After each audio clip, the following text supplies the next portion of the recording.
గారికి, గ్రంథాలయ సంస్థ చైర్మన్ అంజన గారికి, అదేవిధంగా మా బీరన్న గారికి, ఈ కార్యక్రమాన్ని చాలా అద్భుతంగా చేసినటువంటి మా జగదీష్ సార్ గారికి నిజంగా ఎంత చెప్పినా తప్ప చేసినటువంటి మహాత్మా జ్యోతిరావు యొక్క ఆశయాన్ని తీసుకొని యావత్ భారతదేశం యొక్క పేరు పేరున ధన్యవాదాలు తెలియజేసుకున్న విషయాన్ని కూడా మరొకసారి మీకు అందరూ కూడా హృదయపూర్వకంగా తెలియజేస్తున్నాం. ఈ రోజు చాలా అద్భుతమైనటువంటి రోజు. మీరందరూ కూడా చదువు అనేటువంటి దాని మీద ఆనాడు 1848 సంవత్సరంలో ఒక పెళ్లికి సంబంధించిన మిత్రుని యొక్క పెళ్లికి సంబంధించినటువంటి ఒక దాంట్లో పోయినప్పుడు ఆయన అడిగినటువంటి అవమానం ఏ రకంగా అవడం అంటే, ఆయన పెళ్లికి సంబంధించిన పోతుంటే నీదేం కులం అంటే మాది కులం అనేటువంటి దాని మీద పక్కకు తీసేసి ఆ మొత్తం ఆయన మొత్తం ఎట్లా అంటే పక్కకు పిలిపించేసి మొత్తము అవమానపరచంగానే ఆయన స్వాతంత్రం కోసం పోరాటం చేసుకునేటువంటి మనిషి.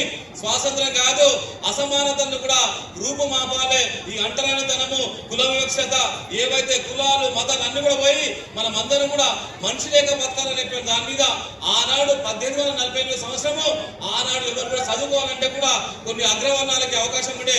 ఆనాడు ఇలా చదువుకొని ఈరోజు భారతదేశం యొక్క రూపురేఖలు మార్చినటువంటి మహానుభావుని యొక్క జన్మదినోత్సవం అంటే మీలో కూడా ఒక అద్భుతమైనటువంటి శక్తి రావాలే. మీరందరూ ఇక్కడ కూర్చున్నారు, ఈ రోజు ఇక్కడ కూర్చున్నా కానీ అక్కడ మీ కన్న తల్లిదండ్రులు ఏం ఆలోచన చేస్తున్నారు, నా బిడ్డ ఇంతకుముందు చూసాం మనము ఒక్కొక్కరు ఎంత అద్భుతమైన పర్ఫార్మెన్స్ చెప్తున్నారు కదా. వారం 10 రోజుల నుంచి చిన్నారులు ఈ దేశ ప్రపంచంలో ఎక్కడ లేనటువంటిది. ఈ దేశంలో కులం ఉన్నది, దీనికి వ్యతిరేకంగా నేను పోరాటం చేయకపోతే నేను బానిస అవుతానని చెప్పారు రావు. కాబట్టి వాళ్ళ కోసము యంగ్ ఇండియా స్కిల్ డెవలప్మెంట్ అని ఒక అటిట్యూడ్ తీసుకురావడం జరిగింది. అది ఏంటిదంటే చదివిన తర్వాత మీకున్న స్కిల్స్, ఒకరు విమానం నడపాలనుకుంటే, ఒక ఆటో నడపాలనుకున్నా, మరి ఏ పని చేయాలనే వాళ్ళ తెలివిని బట్టి వాళ్ళకి ట్రైనింగ్ ఇచ్చి జాబ్ ఇచ్చే వసతి ఈ ప్రభుత్వం కల్పిస్తుంది. దయచేసి మీరందరూ కూడా కష్టపడి చదవండి, మీ అమ్మ నాన్న పేరుకండి, సమాజం కోసం మీరు పాటుపడాలని కోరుకుంటూ, మరి ఎన్ని చెప్పినా మళ్ళా మనం ఎందుకు తిరగాల్సి వస్తుంది.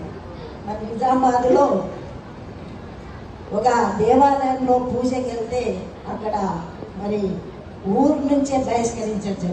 కానీ ఎంత బాధ అనిపిస్తుంది, కుండె చేసి కచ్చకాయ చేసినట్టు అయిపోయింది సమాజంలో. చాలా బాధ.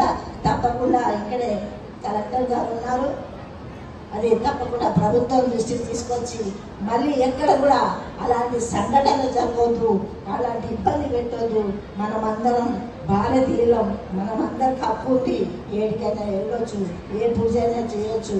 మరి ఎట్లా ఉంది ఇప్పుడు, గాలి అందరం పీల్చుకుంటున్నాం, నీళ్ళు అందరం తాగుతున్నాం, భూమి మీద అందరం నడుస్తున్నాం, అన్ని సమానం మనకు దేవుడు ఇచ్చినప్పుడు ఇవన్నీ కులతత్వాలు ఎందుకు వచ్చినాయి అనేది మనం కూడా తెలుసుకొని ఇలాంటి సంఘటనలు జరగకుండా చూస్తానని తెలియజేసుకుంటూ సెలవు తీసుకుంటున్నాను. జై హింద్.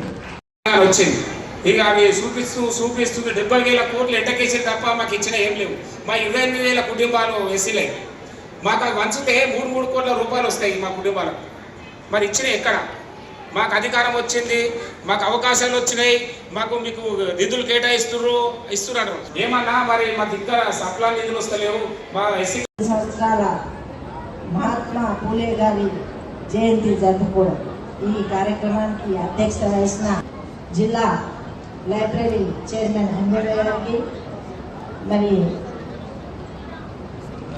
బీర యాదన్న గారికి, మిగతా అలాగే పూలే గారు కూడా ఆశీస్సులు మీ వెంట ఉండాలని కోరుకుంటూ, మరి మీ అందరికీ ఇప్పటి వరకు అనంతన్న సార్ గారు చెప్పినప్పటి నుంచి అంజన చెప్పే వరకు కూడా మీరందరూ కూడా చక్కగా విన్నారు.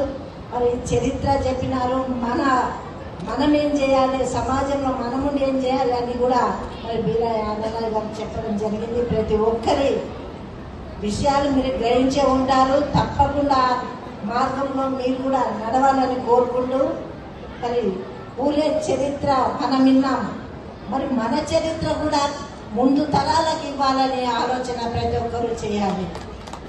పూలే గారు ఎన్ని కష్టాలు అని చిన్నప్పటి నుంచి ఎలా చేసిండ్రో మరి మనం కూడా అలా చేస్తూ మన చరిత్ర, ఇప్పుడు మహానుభావులు కృషి ఉంటే మనుషులు ఋషులు అవుతారు అని చెప్పి ఎలా అయితే ముందుకు తీసుకెళ్తున్నారో మీరందరూ కూడా మనమందరం కూడా ఆ విధంగా సమాజ సేవలో వెళ్ళాలని ప్రతి ఒక్కరిని కూడా నేను కోరుకుంటున్నాను. ఎందుకంటే ఈరోజు ఈ వరకు నేను వచ్చిన ఈరోజు ఈ మధ్యలో ఉన్న ఈ స్టేజ్ ఎక్కినా అంటే కూడా బీసీ సంఘాల వారు చేసిన కృషి, పూలే గారు చేసిన కృషి. మహాత్మా పుల్లేరావు గారు అంటే జ్యోతి ఎలా ఉన్నది, కాలిపోయినా బాధపడకుండా వెలుగునిస్తానని ఇతరులకని చెప్పడం, అది ఎంత ఆ పేరులోనే వచ్చింది. మరి మన పేరు కూడా మనం నిలబెట్టుకోవాలి కదా. జ్యోతిరావు పులే కావచ్చు, మహానుభావులు ఎంతో మంది ఉన్నారు. వాళ్ళు ఎట్లా కష్టపడ్డారు. మన కృషి, మన వంతు మనం ఏం చేయాలి. వచ్చినాం ఇప్పటి వరకు పెద్దలు చెప్పారు, దాన్ని వేసినామా, స్టేజ్ మీద కూర్చున్నామా, మీరందరూ వినాలని కాదు. మళ్ళా సంవత్సరం వరకు మీలో ఏదో ఒకటి మరి మీలో ఉన్న ప్రతి నైపుణ్యాన్ని బయటికి తీసుకొచ్చి సమాజం కోసం మనమేం చేద్దామనేది ఆ కంకణం ఈరోజు కట్టుకోవాలని తెలియజేస్తున్నాను. ముఖ్యంగా విద్యార్థుల్లో మరి పూలే గారు మొదటి నుంచి కూడా చదువు చదువు అని చెప్తున్నారు. ఆయన చదివింది కాక భార్యను కూడా చదివించి ఒక టీజీఐసీ చైర్మన్ దిమ్మా జగన్ గారికి, అలాగే గ్రంథాలయ సంస్థ చైర్మన్ అంజయ్ గారికి, ఆత్మ కమిటీ చైర్మన్ ప్రభు గారికి, దిశ కమిటీ మెంబర్స్ ప్రకాష్ గారికి.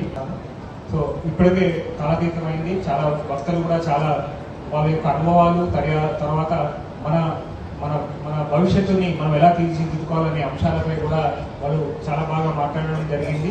వారందరినీ కూడా మనం స్ఫూర్తిగా తీసుకొని వారు ఇచ్చినటువంటి ఆశయాలు, వారు ఇచ్చినటువంటి ఆలోచనలన్నీ మనం అందరం కూడా మన మదిలో ఉంచుకొని దాన్ని మనం ముందుకు తీసుకెళ్ళడానికి ప్రయత్నం చేయాలని చెప్పి నేను కోరుకుంటున్నాను. అయితే దీంట్లో మహాత్మా జ్యోతిబా పూలేకి సంబంధించినటువంటి మన మహనీయులలో రెండే విషయాలు చెప్తాను. ఒకటి, మన భారతదేశంలో మహాత్మా అనే బిరుదు కేవలం ఇద్దరికే ఉన్నది. ఒకటి మన మహాత్మా గాంధీ గారికి, ఇంకోటి రెండవది మన మహాత్మా జ్యోతిబా పూలే గారికి. అంటే ఈవెన్ మహాత్మా గాంధీ గారు కూడా మహాత్మా జ్యోతిబా పూలేకే ఆ బిరుదు దక్కాలి అనే ఒక గొప్ప ఆలోచన వారు చేయడం జరిగింది. అంటే దాని అర్థము మన మహాత్మా జ్యోతిబా పూలే యొక్క సిద్ధాంతాలు, ఆలోచనలు చాలా భవిష్యత్ తరాలను దృష్టిలో పెట్టుకొని అప్పుడు ఉన్నటువంటి పరిస్థితులని వారు ఛాలెంజ్ చేసుకుంటూ వారిని తీర్చిదిద్దిన విధానం మనం అందరికీ కూడా స్ఫూర్తిదాయకం. అయితే మనం ఇప్పుడు మహాత్మా జ్యోతిబా పూలే గారు వారి ఆలోచనలు ఉన్నాయి. అయితే మనం ఏం చేయాలి, మన యొక్క ఆలోచనలు ఏవైతే వస్తున్నాయో, ఇప్పుడు వారికి ఏమైంది, ఒక ఇన్సిడెంట్ వాళ్ళ యొక్క స్ఫూర్తిని ఆలోచన గదిలింప చేసి మొత్తం భారత భవిష్యత్తుని మార్చే దిశగా వెళ్ళాలి. అలాగే మనము కూడా మన యొక్క ఆలోచనలు కూడా ఒక ప్రోగ్రెసివ్గా ఉన్నట్టయితే మనం ఇట్లాంటి వచ్చినప్పుడు మనకు ధైర్యంగా ఎదుర్కోవడానికి మనకు అవకాశం లభిస్తుంది. సో అట్లాగే మన భవిష్యత్తుని ఆలోచనలు మనం ఎప్పుడైతే చేసుకుంటామో ఆ భవిష్యత్తు తరాలకి మన కోసం కూడా కష్టపడేటువంటి తత్వాన్ని మనం అలవర్చుకోవడానికి అవకాశం ఉంటుంది. సో ఇది మీ ముందు తెలియజేసుకుంటున్నాను. అట్లాగే ఈరోజు మనకు ఈ మహాత్మా జ్యోతిబా పూలే కార్యక్రమానికి మన గౌరవ మంత్రి గారు, గౌరవ ఎస్పీ గారు, గౌరవ కలెక్టర్ గారు కూడా అందరూ మన శుభాకాంక్షలు తెలియజేయడం జరిగింది. సో వారందరూ కూడా వచ్చి మనందరినీ కూడా ఆశీర్వించడం జరిగింది. ఇక్కడికి వారు రాలేకపోయినా కానీ వివిధ కారణాల వల్ల, బిజీ షెడ్యూల్స్ వల్ల, బట్ వారి యొక్క ఆశీర్వాదం మనందరి మీద ఉంటుంది. అలాగే రాష్ట్ర ప్రభుత్వం కూడా ఈ యొక్క స్ఫూర్తిని ఉద్దేశించి जोहार महात्मा ज्योतिबा फुले, जोहार जोहार, अमर है महात्मा ज्योतिबा फुले, अमर है अमर, साधिद्दाम महात्मा ज्योतिबा फुले आलोचना विधानम,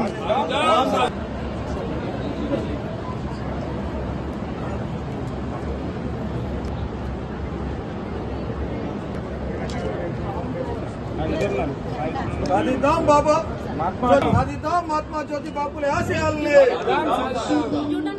పూలే ఆలోచన విధానం, పూలే ఆలోచన విధానం, పూలే ఆలోచన విధానం,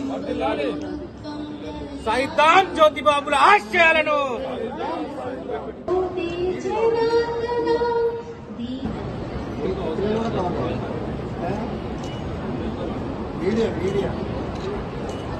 ఈ సంవత్సరం మనం 200వ జయంతి స్టార్ట్ చేస్తాం. అంటే ఆ సంవత్సర కాలం అంతా శత జయంతి ఉత్సవాలు మనం చేసుకోవాలి. ఎందుకు చేసుకోవాలి?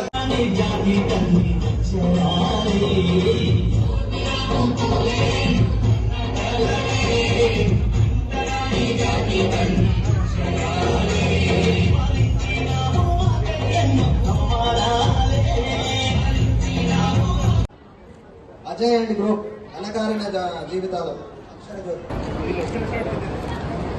సంగారెడ్డి జోగుపేట తర్వాత న్యూ బాయస్ ఉన్నారు సదాశివపేట్ బాయస్ రండి నెక్స్ట్ ఒకటి చేశారు కదా ఉన్నారా చంద్రశేఖర్ గారిని మేడం గారు సన్మానం చేస్తున్నారు.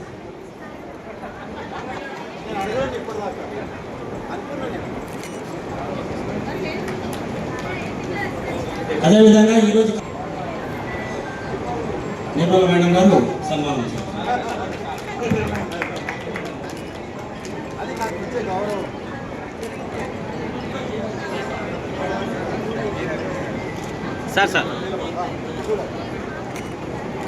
సార్ ఫోటోల మీ దగ్గర సార్